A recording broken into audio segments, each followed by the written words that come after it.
তো আজ আমি বেরিয়ে পড়েছি নিউ টাউনের উল্টো দিকে।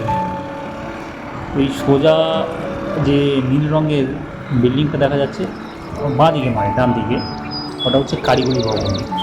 আর বাঁ দিকে যে সারি সারি বিল্ডিংগুলো দেখা যাচ্ছে এগুলো সব আবাসন। তো এইসব বাদ করে আমি একটা দিকে নতুন জায়গায় যাচ্ছি। নতুন জায়গাটা কি এখনই বলবো না, পরে গিয়েই দেখতে পাবেন। কোনো অসাধারণ জায়গা সেটা।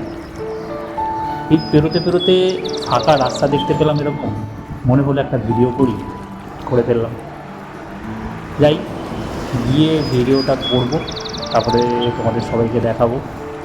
রাস্তাটা কত সুন্দর লাগছে দেখো, ফাঁকা। সাধারণত কলকাতার রাস্তায় এত ফাঁকা পাওয়া যায় না, শুধু এদিকেই একটুখানি ফাঁকা থাকে। বিশেষ করে আজকে শনিবার, কাল রবিবার, এই দুটো দিন মোটামুটি ফাঁকাই থাকে। তো আজকে সেই উদ্দেশ্যেই বেরোলাম, ফাঁকা থাকবে বলেই বেরোলাম।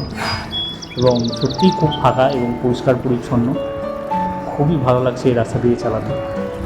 এবং ওই যে দূরে যে বিল্ডিংটা দেখা যাচ্ছে ওটা নাকি 42 তলা, কিন্তু এখনও পর্যন্ত কোনো লোকজন থাকে না ওখানে। রাত্রেবেলায় দেখেছি এটা অন্ধকারই পড়ে থাকে।